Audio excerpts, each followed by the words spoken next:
Mission Control is observing a rocket launch from a distance of 6 kilometers horizontally from the launch pad. If the rocket moves vertically with a speed of 10 kilometers per second at the instant the rocket is at the height of 8 kilometers, find the rate at which the A, distance between the rocket and mission control changes, and B, angle above the horizontal the rocket makes with the ground for mission control changes. We have a triangle here because we have mission control and a distance of 6 kilometers horizontally from there. We have a rocket that is launching vertically. So the rocket is moving orthogonal to that 6 kilometer distance. Since the rocket is moving vertically, that vertical side of the triangle will be changing, so we do not want to label that as a constant on the picture, but the 6 kilometers will remain constant. And therefore this hypotenuse should also change as the rocket is moving upward. Let's label this side as y. And we have the rocket is moving vertically with a speed of 10 kilometers per second. It's moving upwards, so y would be increased here, and therefore the rate y prime or dy dt will be a positive number, and we have a rate of 10 kilometers per second. We do want to look at the instant that y becomes a height of 8 kilometers, but we do not want to label that on the picture because that would imply that it's a constant and that side changes. It's only 8 kilometers at one instant in time, but the rocket's moving upward and it will continue to increase that y value. Now the third side of the triangle, the hypotenuse, will also change. We can give that a name. Let's call that z.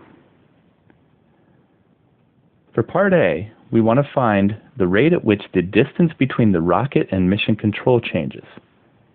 That distance between the rocket, which is up here, and mission control, that will be the z, the hypotenuse of the triangle. We want to find the rate of z, or z prime, or dz dt. We know the rate of y. We want the rate of z. We need to relate z to y. Well, z is the hypotenuse of a right triangle. Y is one of the legs. We can relate those by the Pythagorean theorem.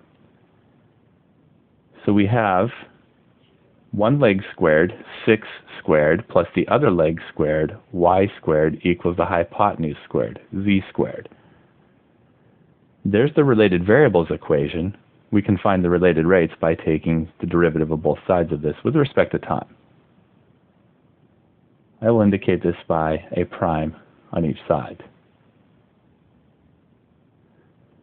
Every variable is implicit with time, so every variable will get a prime when we take its derivative. On the left side, the first term, 6 squared, is a constant. Derivative of constant is 0. The second term will be a power rule. Bring the power down, leave the inside alone, subtract 1 from the power, and then multiply by the derivative of the inside, which will produce a y prime. On the right side, we have a power rule. Bring the power down, subtract 1 from it, and then multiply by the derivative of the inside to complete the chain rule there.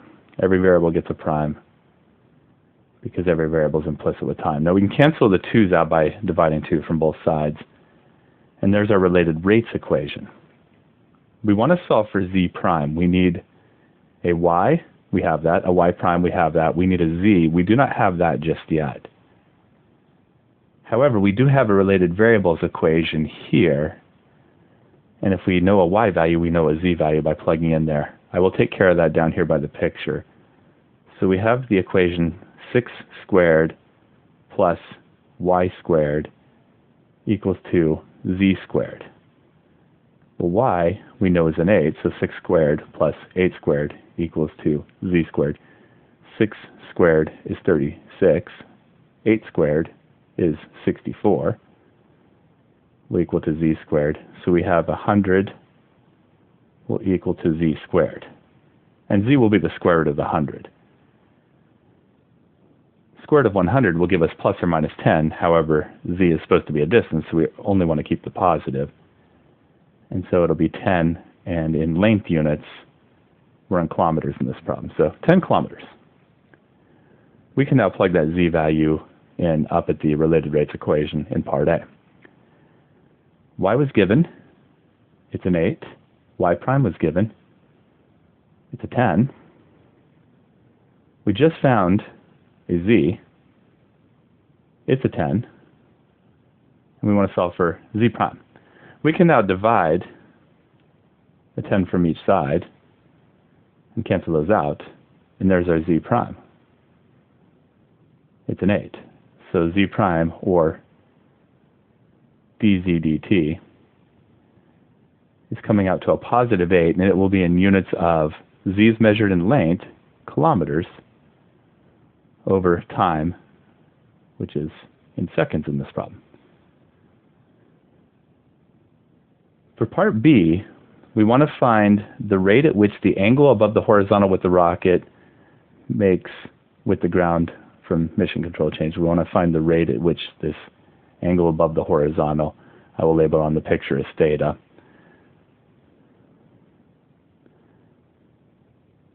So we want to relate theta to one of the variables we know the rate for. Well, we know the rate for y, and we know the rate for z, so we can use either one of those. It will give the same answer. We want to make use of the side that's constant with our trig function. We're going to use a trig function, so we need two sides of the triangle. We will use a trig function that will at least make use of the adjacent side 6. So let's relate this to maybe the y and the 6 using tangent. So we have tangent of theta equals y over 6. This isn't the only trig function you can use. You can use all the various trig functions, and you will get the same answer either way, but I opted for the tangent of theta, which is opposite over adjacent y over 6. There's the related variables equation. We can now find the related rates equation by taking the time derivative of both sides. On the left side, the derivative of tangent is secant squared of theta, but then we're taking a derivative with time, so the derivative of the inside will be theta prime. Every variable is implicit with time. On the right side, no need for a quotient rule. Since the denominator is a constant, we can just take the derivative of the numerator. The derivative of y is 1, but then times y prime due to the chain rule, and then it's over that constant 6. We can now plug our numbers in. Secant of theta will be determined by the triangle. Now, secant is the reciprocal of cosine, so it'll be hypotenuse on the triangle. The hypotenuse is z over the adjacent. Now, we do have a value for z. It's right here. So z is a 10. Hypotenuse of 10 over adjacent of 6. 10 over 6. It is secant squared, so that quantity will be squared. Theta prime is what we're looking for, equals to y prime, that was given to us as a 10, and it's over a 6. On the left side, 10 over 6 squared is 10 squared over 6 squared, times the theta prime equals to 10 over the 6. Instead of multiplying the numbers on the left side, we can cancel from the left and right. There's a 10 on the left in the numerator. There's a 10 on the right in the numerator as well. We can cancel those, but only one 10 in the left side can cancel. There's two of them over there. That'll leave us with a 1 in the numerator on the right side. And then denominator, we can cancel a 6 on the left side, just one of them, with the 6 on the right side, leaving a 1 there. So really we have 10 over 6 theta prime equals to 1. We can now multiply both sides by 6 and divide both sides by 10 to solve it for theta prime. 6 over 10. 6 and 10 are both reducible by 2, so this will reduce to 3 over 5.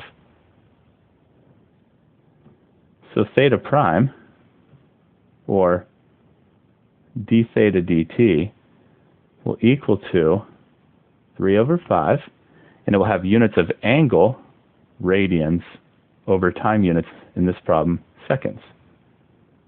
It's a positive number, which indicates that the angle theta is apparently increasing.